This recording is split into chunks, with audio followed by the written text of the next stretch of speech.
Halo sobat anime, sudah masuk ke sekolah lagi kan? Aduh, kalau Bang Jack masih libur terus sampai kiamat. Waduh. Dalam kesempatan kali ini kita lanjutkan lagi Martial Peak, langsung aja kita gaskeun. Mereview sedikit dari part sebelumnya setelah Yangkai berhasil mendapatkan beberapa tetes cairan bunga iblis, Yangkai pun mendapatkan informasi tentang keberadaan Xia dan juga benda rameng dari Grandmaster Lee kalau mereka pernah bertemu dengan senior Yangkai di kota Blue Water. Mendengar itu, di sini Yangkai pun sangatlah bersemangat setelah memberitahu dan pamit kepada seniornya di Soaring Heaven. Yangkai pun langsung bergegas pergi menuju kota Blue Water. Dan setelah 3 hari perjalanan, tibalah Yangkai di kota Blue Water. Tapi sayangnya, di sana Yangkai pun tidak dapat bertemu dengan Xia dan juga bendahara Meng. Tapi di saat Yangkai sedang makan di suatu warteg, tiba-tiba ia didatangi oleh seorang kultivator dan bertanya, "Hei bocah, apakah kau mencari informasi tentang orang tua dan juga gadis muda? Dan jika iya, maka ikutlah bersama kami." Yangkai yang mengikuti pria itu pergi. Ternyata Yangkai diarahkan menuju kediaman yang cukup besar. Dan di tempat itu Yangkai pun bertemu dengan seorang tuan muda dan juga seorang budak wanitanya yang duduk di lantai. Dan tuan muda itu pun bertanya, "Hei bocah, apakah kau mencari informasi tentang orang tua dan juga gadis kecil itu? Ya, apakah kau memiliki petunjuk tentang keberadaan mereka?" Tidak, aku tidak memiliki petunjuk apapun. Aku juga mencari informasi tentang mereka. Dan hal itu pun tentu saja membuat Yangkai heran dan bertanya, apa tujuan tuan muda ini mencari bendahara Meng dan juga Xia?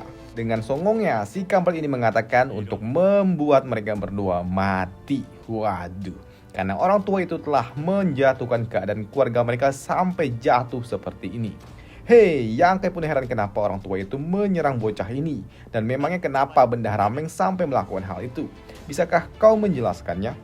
Salah seorang pelayan pun mengatakan kalau tuan muda mereka menyukai gadis kecil itu dan mencoba untuk memberikan obat bius di makanannya.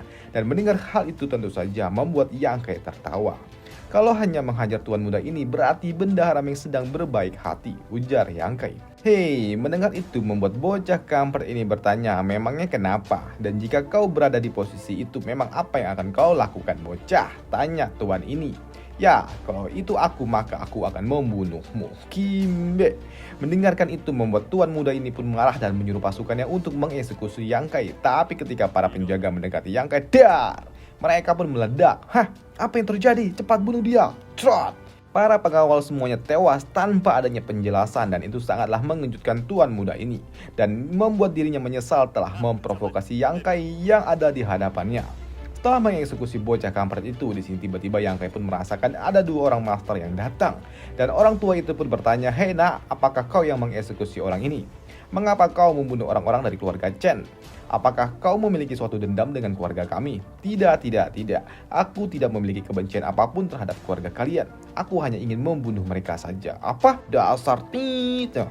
Membuat kedua pak tua itu pun mencoba untuk menyerang Yangkai setelah ia mengupat. Tapi mereka berdua pun yang mencoba untuk menyerang Yangkai ternyata tidak dapat menyentuh Yangkai. Bahkan kedua orang tua itu pun yang ditangkap oleh Yangkai dihajar.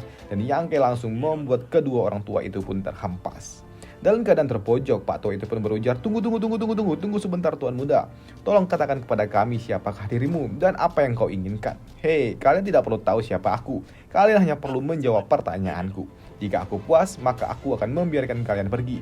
Jika tidak, maka Dan mulai hari ini, keluarga Chen juga tidak pernah ada lagi di dunia ini, ujar Yangkai. Mendapatkan ancaman dari tuan muda ini membuat orang tua itu pun panik dan kagum bagaimana bisa bocah ini dapat memberikan suatu ancaman yang mengerikan seperti ini. Dan untuk Yangkai sendiri, ia pun memberikan suatu pertanyaan. Kalau 2 tahun lalu, apakah keluarga Chen telah menerima tamu seorang pria tua dan juga gadis muda yang menggunakan penutup wajah? Ya, tentu saja. Dan ternyata kau satu sisi dengan mereka. Ya, adik kecil, keluarga kami memang telah berbuat salah waktu itu. Dan kami telah membayar dengan harga yang sangat mahal. Bahkan kami telah dihukum berat oleh pak tua itu. Hehe, apakah kaki dan tanganmu juga dicabut oleh orang tua itu? Tanya Yangkai. Ya, hal itu pun dibenarkan oleh orang tua ini. Pak tua ini pun juga menjelaskan kalau tamu mereka saat itu sepertinya memiliki suatu hubungan dengan leluhur keluarga Chen. Tapi tuan muda mereka memiliki suatu niat jahat dengan menaruh obat bius. Dan setelah hal itu ketahuan, pak tua itu pun langsung mengamuk. Orang ini juga mengatakan dan jika bukan berkat kedatangan seorang master dari kuil roh air yang meredakan amarahnya, sudah pasti tempat ini akan dibumi hanguskan. Oke, Yang Kai pun akhirnya mendapatkan sedikit petunjuk. Baiklah, di sini Yang Kai pun memutuskan untuk meninggalkan kota Blue Water dan pergi menuju kuil roh air untuk mencari informasi. Melihat Yang Kai akhirnya pergi, membuat kakek tua itu pun lega di hatinya. Dan dalam perjalanan menuju kuil roh air, Yang Kai pun sempat menyesal tidak mengikuti saran dari Sulin untuk pergi ke kuil roh air waktu itu. Dan jika waktu itu ia pergi ke kuil roh air, pasti saat ini ia telah berkumpul bersama wanita-wanita miliknya. Sedangkan di tempat lain, kita diperlihatkan kepada seorang pemuda yang sedang berada di pulau berbadai. Dan di tengah-tengah badai itu, mereka pun sangat terkejut dengan kemunculan seorang pria yang terbang di udara. Karena telah tersambar petir, tapi pria itu masih dalam kondisi yang baik-baik saja. Melihat pria yang terbang itu sepertinya akan mendarat di pulau ini, membuat pria itu pun datang menghampiri Yang Kai. Dan setibanya di bawah, Yang Kai pun bertanya, apakah ini kuil roh air? Ya, hal itu pun dibenarkan kalau pulau ini termasuk milik kuil roh air. Pria ini juga bertanya siapakah nama orang yang ada di depannya ini dan kenapa ia datang ke kuil roh air. Di sini Yang Kai pun mengatakan kalau ia sedang mencari seseorang yang bernama Suling. Apa? Kau mencari putri kecil kami? Ya, aku memang mencari putri kecil kalian dari kuil roh air. Bisakah kau memberitahu di mana ia berada? Maaf nak, meskipun aku tidak tahu kau berasal dari mana, tapi aku tidak ingin mempermalukanmu. Sebaiknya kau pergi kembali, dan putri kecil kami bukanlah orang yang dapat kau dekati seperti ini. Dan apa yang hendak kau lakukan dengan tuan putri kami? Sepertinya kau telah salah paham Pak Tua. Lihat ini, Yang Kai pun langsung melemparkan token yang ia bawa. Dan hal itu pun tentu saja membuat Pak Tua itu pun terkejut kalau token yang dibawa oleh Yang Kai ternyata adalah token milik tuan putri mereka. Dan setelah melihat token itu, membuat sikap mereka berubah 180 derajat. Yang tadinya sedikit songong sekarang menjadi sangat-sangat kalem. Yang Kai pun juga mengatakan kalau token ini diberikan oleh tuan putri kecil kepada dirinya. Sedangkan di tempat Sulit sendiri, saat ini Iyas dan armadanya sedang sibuk bertarung dengan monster Cumi. Cumi apa gurita nih? Ya gitulah. Tapi di tengah-tengah memberikan suatu komando, ada seorang pelayan datang dan menyampaikan kalau ada seorang pria yang bernama Yang Kai datang ingin bertemu. Apa? Yang Kai? Nona, siapakah orang itu? Tanya salah satu orang yang ada di tempat itu. Ia adalah temanku yang sangat menyebalkan dengan wajah yang memerah, ujar dari Sulis. Lizou, sekarang kau yang mengambil alih komando di sini dan aku harus pergi. Yang Kai, dar! Sulis pun memberikan salam pertemuan dengan cara menghajar wajahnya Yang Kai. Mbak, apa yang kau lakukan? Di sini Sulis pun sangat sedih. Ia mengira kalau Yang Kai telah tewas. Apa? Siapa yang bilang kalau aku telah tewas? Sulis pun mengatakan kalau wanita dari sekte Bol yang mengatakan kalau Yang Kai telah tewas karena telah diculik oleh pria berpeti. Dan Sulis juga bertanya bagaimana caranya Yang Kai bisa kabur. Aku hanya beruntung kalau pria itu membiarkanku pergi. Orang baik memang tidak akan hidup lama, tapi orang jahat memang selalu hidup panjang, sindir dari Sulis. Melihat Yang Kai sepertinya akrab dengan Sulis, membuat orang-orang dari kuil roh air pun bingung dan bertanya-tanya, siapakah orang ini dan kenapa Tuan Putri sepertinya sangat akrab dengan pria itu. Di sini Sulis pun yang melihat Yang Kai menghampiri kuil roh air membuatnya pun bertanya, apakah kau akhirnya akan bergabung dengan kuil roh air? Tapi hal itu pun langsung dibantah oleh Yang Kai. Di sini Yang Kai pun juga bertanya kepada Sulis, apakah Benda Rameng meninggalkan pesan untuk dirinya? 2 tahun lalu ia datang ke kuil roh air bersama Xia, dan setelahnya ia pergi begitu saja. Dan pesan yang diberikannya hanyalah kalau iblis tua sedang pergi menuju dataran iblis dan sedang menyiapkan suatu pasukan untuk antisipasi kedatangan tuan mudanya. Dan untuk Suyan, Doi pun saat ini berada di Sekte S, yang berjarak beberapa ribu kilometer dari kuil roh air. Tapi sayangnya Sekte S itu sangatlah tertutup dan sulit untuk berkomunikasi. Tapi Sulis pun mencarikan suatu armada kuil roh air yang akan dapat mengantar Yang Kai bertemu dengan orang-orang dari Sekte S. Dan beberapa hari kemudian, Yang Kai pun ikut bersama rombongan kuil roh air melakukan perdagangan dengan orang-orang dari Sekte S. Tapi rumor Sekte S tertutup ternyata benar adanya. Ketika mereka telah selesai berdagang, mereka pun langsung pergi begitu saja. Bahkan ketika Yang Kai bertanya tentang rumor seorang gadis yang bernama Suyan, langsung saja dibantah dan ia langsung pergi meninggalkan Yang Kai begitu saja. Tapi di sini Yang Kai pun curiga kalau orang-orang itu sepertinya telah menutupi. Yang Kai pun tetap memutuskan untuk mengikuti mereka. Karena Yang Kai pun sadar salah satu dari kelompok mereka ada yang terkejut ketika Yang Kai menyebut nama Suyan. Tapi karena kelompok Sekte S mereka juga tahu kalau mereka telah diikuti oleh Yang Kai, lantas mereka pun tidak langsung kembali ke Sekte. Mereka pun berputar-putar selama beberapa hari sebelum kembali ke Sekte mereka. Sedangkan untuk Yang Kai sendiri, ia tahu kalau Suyan ada di dekat sini. Tapi kenapa Suyan tidak menjawab panggilan jiwa yang ia lepaskan? Karena Yang Kai sendiri dan juga Suyan memiliki suatu hubungan yang dapat saling berkomunikasi dalam jarak tertentu. Sedangkan di dalam sekte S, salah seorang murid pun melaporkan hal itu kepada salah seorang tetua kalau mereka bertemu dengan seorang bocah yang mencari keberadaan Suyan. Mendengar itu, tetua itu pun tahu kalau sepertinya bocah yang dikatakan oleh Pak Tua Mengu telah datang, orang yang memang sedang mencari keberadaan Suyan. Dengan kesadaran ilahinya, tetua ini pun juga tahu kalau Yang Kai ada di sekitaran mereka dan sudah tahu di mana posisi dari sekte S. Karena gadis itu tidak ingin membiarkan Yang Kai bertemu dengan Suyan, ia pun menyuruh para murid-muridnya untuk menghentikan dan mengusir orang itu. Dan benar saja, kini orang-orang dari sekte S pun mencoba untuk menyerang Yang Kai dengan cara mengurungnya di dalam bundaran es. Tapi seketika benda itu pun yang mengurung Yang Kai langsung terbakar habis, dan Yang Kai pun juga meledakkan tempat ini. Melihat sepertinya orang-orang dari sekte S ingin bertarung, di sini Yang Kai pun mulai serius dengan mengeluarkan teknik tapak Buddha miliknya. Tapi serangan yang dilepaskan oleh Yang Kai pun langsung dihentikan oleh salah seorang tetua dari sekte S. "Siapa kau? Berani-beraninya kau menyerang sekte S milikku? Aku datang ke tempat ini karena aku mencari seseorang dan sekte S-mu telah menutup-nutupi," ujar Yang Kai. Tidak ada orang yang kau cari di tempat ini. Pergilah," usir gadis itu. "Oh, sungguh? Kau ingin aku menunjukkan di mana orang yang aku cari?" "Ya, sekitar 15 km di sebelah sana. Orang itu sedang berada di dalam gunung es dalam kondisi tidur panjang." "Apa? Bagaimana bisa ia tahu lokasinya dan situasinya?" Yang Kai pun juga berujar, "Jika kau bersikeras tidak membiarkanku menemuinya, maka aku hanya dapat mengandalkan dengan caraku dan aku harap sekte es milikmu mampu menanggung kerugiannya." Dia Yang Kai pun langsung melepaskan sayap gunturnya dan langsung melesat dengan sangat cepat dan juga membelah gunung yang ada di hadapannya. Tapi Yang Kai mencoba untuk kabur terbang ke arah Suyan. Doi pun ditembaki oleh master itu yang membuatnya sempat terjatuh. Awalnya gadis itu pun mengira kalau Yang Kai telah tiada dan telah ia singkirkan. Tapi ia sangat terkejut ketika Yang Kai dapat kembali bangkit setelah menabrak gunung.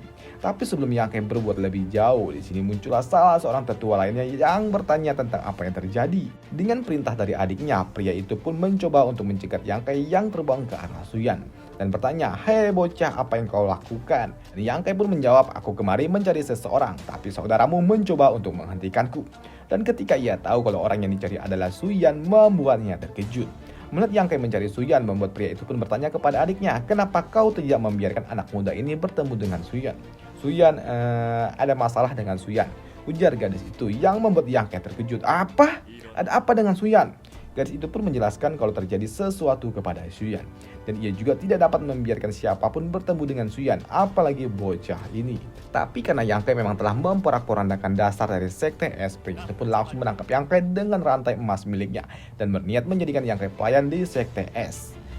Ditangkap. Di sini Yang Kai pun masih dapat bersikap tenang. Karena Yang Kai pun ternyata diam-diam ia melepaskan serangga pemakan jiwanya yang menyerang murid-murid dari sekte S itu. Dan dalam pembicaraan mereka bertiga, tiba-tiba saja Yang Kai pun terkejut ketika ada seseorang gadis yang berbicara di belakangnya dan bertanya, "Apakah kau bocah yang bermarga Yang?" Siapa?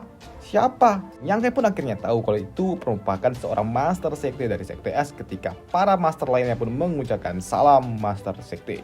Yang Kai pun langsung bertanya, "Apakah kau ketua dari sekte S?" "Ya, aku ketua dari sekte S." "Apakah kau bocah yang bernama Yang Kai?" "Ya." Yang Kai pun berujar kalau ia tidak menyangka kalau master sekte S adalah perempuan yang sangat cantik. "Kupikir teman dari Bendahara Meng adalah nenek tua berambut putih. Nah, aku akan membawamu kepada Suyan, tapi kau harus berjanji melepaskan murid-murid dari sekte S ini dari serangga jiwa milikmu itu." Yang Kai pun mengatakan, "Sebelum aku mengkonfirmasi keberadaan Suyan dan juga keadaannya, aku tidak akan menarik serangga jiwaku." Dan ketika Yang Kai dibawa masuk ke dalam sekte S, Yang Kai pun sangat terkejut melihat Suyan yang masuk ke dalam mode tidur abadinya di dalam es. Dan di sini Yang Kai pun bertanya tentang apa yang terjadi kepada Suyan dan kenapa Suyan tidak sadarkan diri di tempat ini.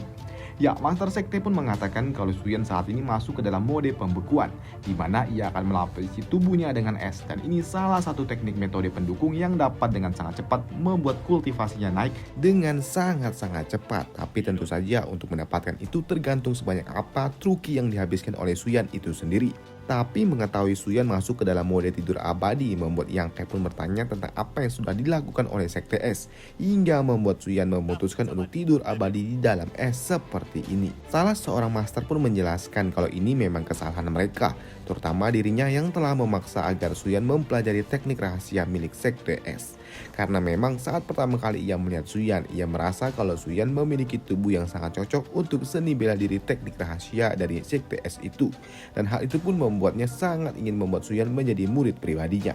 Tapi setelah beberapa saat mencoba teknik bela diri itu, di sini ia merasa kalau ada suatu kejanggalan terhadap tubuh Suyan. Dan sumber masalah itu ternyata ada di dalam pondasi kultivasi Suyan dan sikap Suyan yang menandakan kalau ia sedang mabuk cinta. Karena memang teknik rahasia Sekte S harus memiliki hati yang sangat suci. Dan di sini ia juga menduga sepertinya Suyan telah mempelajari teknik rahasia lebih dari satu buah.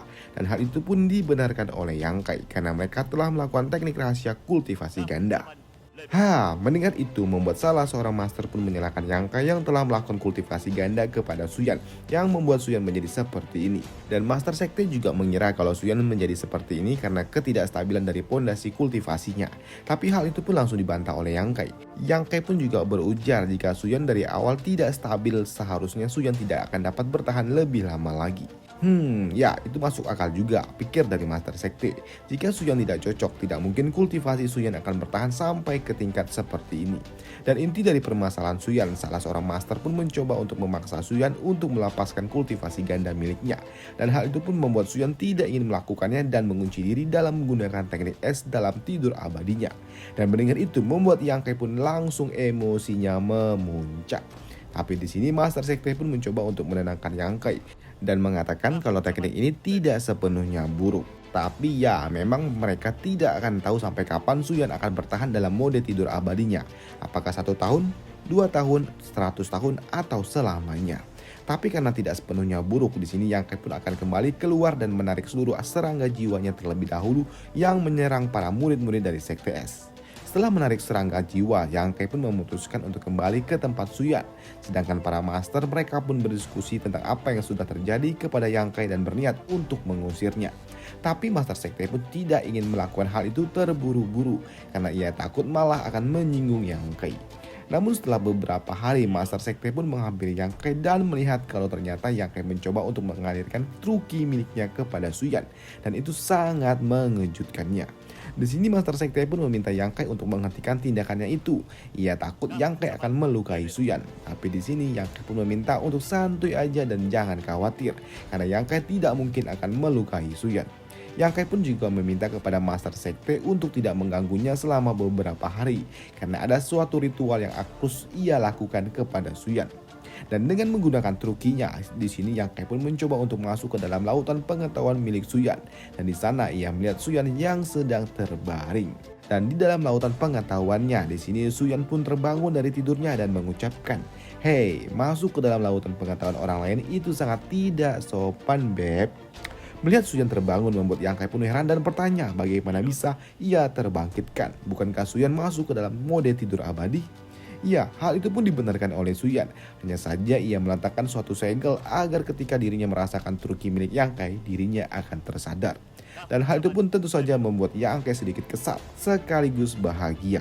Dan di sini Yang Kai pun juga mengajak Suyan untuk melakukan kultivasi ganda. Ya, kultivasi doang, nggak ada EW-nya, nggak ada. Waduh. Dan dalam melakukan kultivasi ganda, di sini Yang Kai pun berubah dalam bentuk naganya, sedangkan Suyan ia berubah dalam bentuk phoenixnya. Dan mereka pun terbang berkeliling daerah dari Sekte S yang membuat para tetua sekte pun terkejut dengan teknik kultivasi ganda milik Yang Kai. Dan dalam perjalanan Yang Kai pun dan juga Suyan mereka pun merasakan dan menemukan sumber energi yang cukup bagus yang ada di puncak gunung. Tapi karena Suyan tidak tahan dan juga kelelahan, mereka pun memutuskan untuk kembali ke dalam tubuh fisiknya. Di sini sebenarnya Suyan pun dapat langsung terbangun, tapi ia pun memutuskan untuk tetap tidur hingga ia naik level ke ranah transcendent. Dan Yang Kai pun setuju akan hal itu karena memang di sini Suyan akan aman. Setelahnya Yang Kai pun pergi menemui master sekte dan meminta mereka untuk menjaga Suyan. Dan setelah itu Yang Kai pun terbang ke puncak gunung es dan di sana Yang Kai pun mengambil sumber energi yang ia lihat sebelumnya. Dan di tempat itu juga Yang Kai pun mengambil tengkorak yang terkurung di dalam mode tidur abadi juga dan membawanya ke Sekte S. Dan ketika Yang Kai membawa bongkahan es itu membuat master Sekte S pun terkejut karena ternyata tengkorak yang dibawa oleh Yang Kai bukanlah sisa-sisa dari tubuh kultivator. tapi merupakan makhluk ras tengkorak yang merupakan musuh dari Sekte S. Dan karena Yang Kai yang membawanya, di sini Master Sekte pun meminta agar Yang Kai membakar dengan truki miliknya, dan Yang Kai pun melakukannya. Setelah membakarnya, Yang Kai pun juga memberikan kristal es yang ia temui di puncak gunung kepada Master Sekte dan pergi meninggalkan Sekte S setelah ia menitipkan Suyan kepada mereka. Dan setelahnya, beberapa hari kemudian, Yang Kai pun terdampar di tengah laut. Dan di atas bongkahan es tiba-tiba ada suatu kapal yang datang. Yang Kai pun yang berharap diselamatkan oleh kapal itu, tahu-tahu bongkahan es yang digunakan oleh Yang Kai diledakkan oleh kapal yang melintas, dan itu tentu saja membuat Yang Kai menjadi kesal. Ya, walaupun Yang Kai berhasil naik ke atas kapal, tetap saja hal itu tidak dapat menghentikan amarahnya. Tapi sebelum tensi lebih tinggi lagi, tiba-tiba muncullah seorang gadis kecil dari dalam kapal. Gadis yang memimpin armada kapal laut ini, dan petualangan Yang Kai dan juga gadis berambut putih itu akan dibahas di part selanjutnya. Dan sampai jumpa, bye.